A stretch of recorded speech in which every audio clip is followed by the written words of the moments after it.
Rian sudah di titik terendah dalam hidupnya. Diberhentikan dari pekerjaan, utang menumpuk, dan keluarga di kampung yang harus terus dinafkahi membuatnya menerima tawaran kerja apapun. Tawaran itu datang dari seorang pria tua misterius yang ia temui di sebuah warung kopi reot di pinggir kota. Pria itu, yang mengaku bernama Pak Tua, menawarkan pekerjaan di sebuah perkebunan teh yang terpencil di kaki gunung dengan gaji yang sangat menggiurkan. Tanpa pikir panjang dan didorong oleh keputusasaan, Rian menyetujuinya. Perjalanan menuju perkebunan itu sendiri sudah terasa aneh. Mereka melewati jalanan yang semakin menyempit dan dikelilingi hutan lebat yang seolah menelan cahaya matahari. Tidak ada papan petunjuk, tidak ada permukiman lain, hanya keheningan yang sesekali dipecah oleh suara-suara aneh dari dalam hutan. Pak Tua hanya tersenyum tipis ketika Rian bertanya sudah sejauh mana perjalanan mereka. Sebentar lagi sampai Nak. Tempatnya damai, kau pasti suka, ujarnya dengan nada yang sulit diartikan. Akhirnya, mereka tiba di sebuah gerbang kayu besar yang ditumbuhi lumut. Di baliknya, terhampar perkebunan teh yang luar biasa luas dan rapi. Udara di sana terasa sejuk dan segar, namun ada sesuatu yang janggal. Para pekerja yang Rian lihat di kejauhan bergerak dengan ritme yang monoton. Wajah mereka pucat dan tanpa ekspresi. Mereka memetik daun teh dengan kecepatan yang tidak wajar.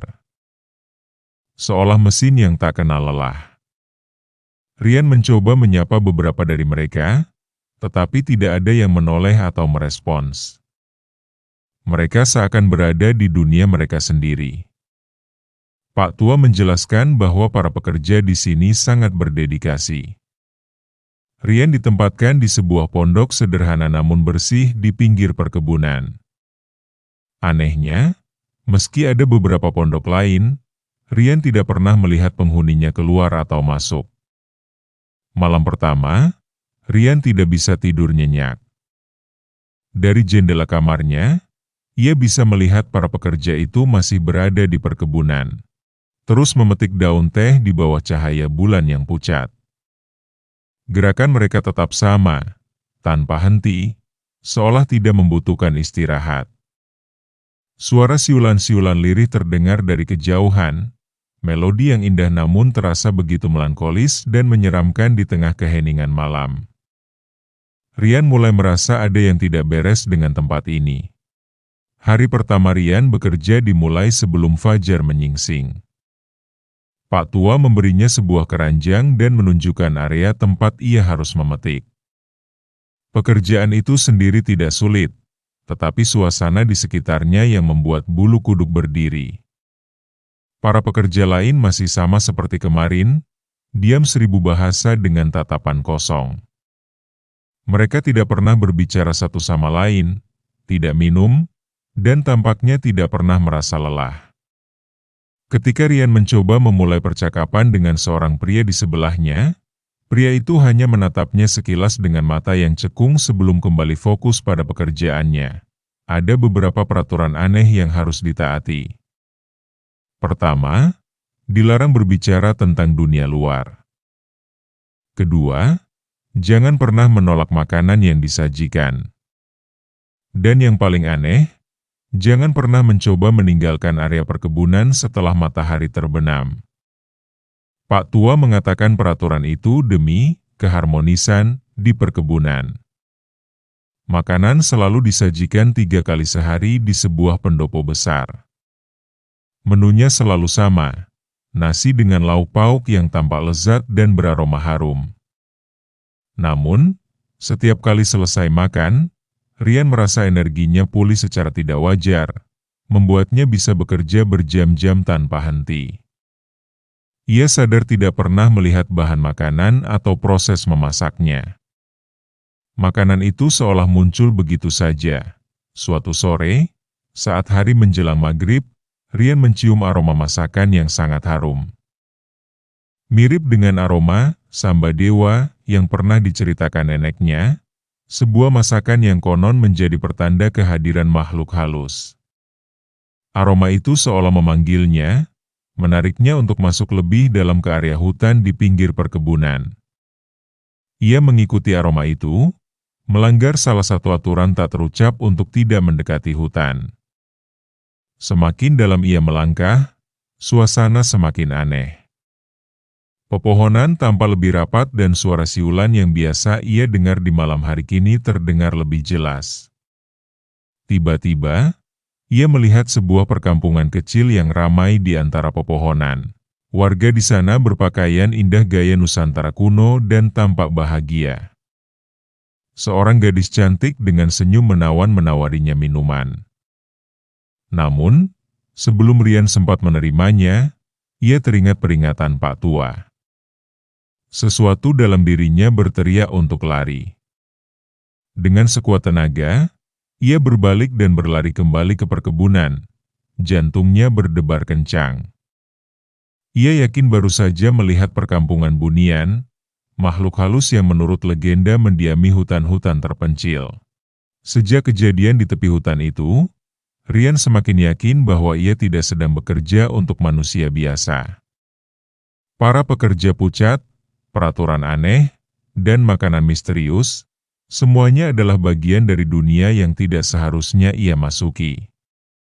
Ia mulai merencanakan pelarian. Ia mencoba mengumpulkan makanan secara diam-diam, menyisihkan sebagian dari jatahnya setiap hari, meskipun makanan itu terasa aneh dan cepat basi jika tidak segera dimakan. Ia juga berusaha memetakan jalan keluar, mengamati gerak-gerik Pak Tua dan para pengawas perkebunan yang selalu muncul entah dari mana. Suatu malam, di tengah hujan deras yang disertai guntur, Rian memutuskan untuk kabur. Ia berlari menembus perkebunan teh yang gelap, menuju gerbang kayu besar tempat ia pertama kali masuk. Namun, sesuatu yang mengerikan terjadi. Jalan yang seharusnya lurus menuju gerbang kini seolah berputar-putar. Ia berlari selama berjam-jam tetapi selalu kembali ke titik yang sama, di depan pondoknya sendiri. Keputusasaan mulai merayapinya.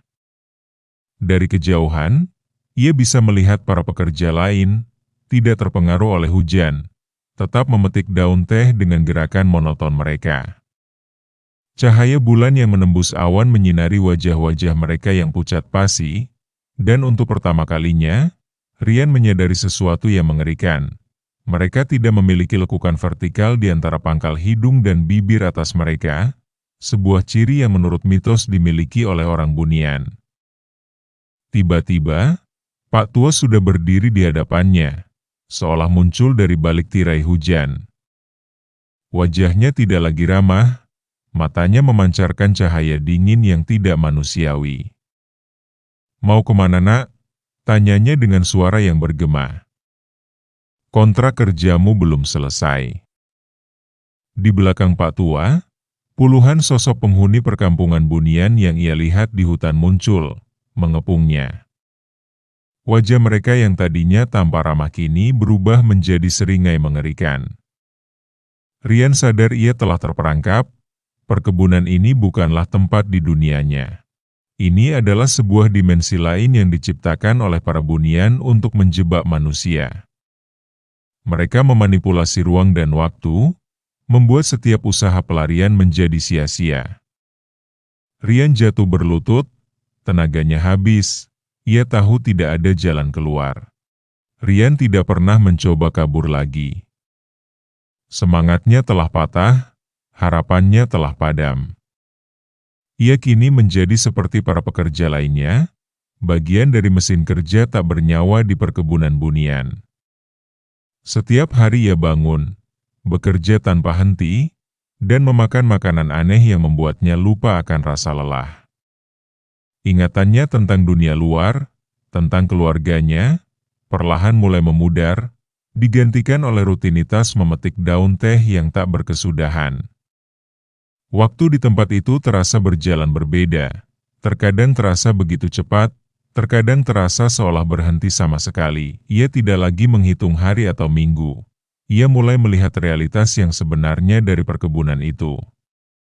Kadang-kadang, Glamor perkampungan bunian yang megah dan indah memudar. Menampakkan wujud aslinya, sebuah tempat yang suram, dipenuhi pepohonan layu dan tanah yang kering.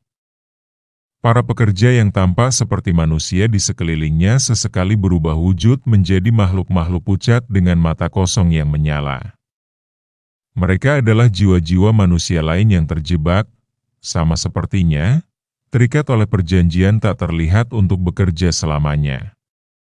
Gaji yang dijanjikan tidak pernah datang dalam bentuk uang, melainkan dalam bentuk energi kehidupan yang terus mereka berikan untuk menopang kemakmuran alam bunian.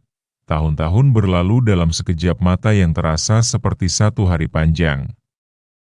Tubuh Rian tidak menua, tetapi jiwanya terasa semakin terkikis. Ia telah kehilangan dirinya sendiri. Menjadi sekadar cangkang kosong yang terus bergerak memetik daun teh.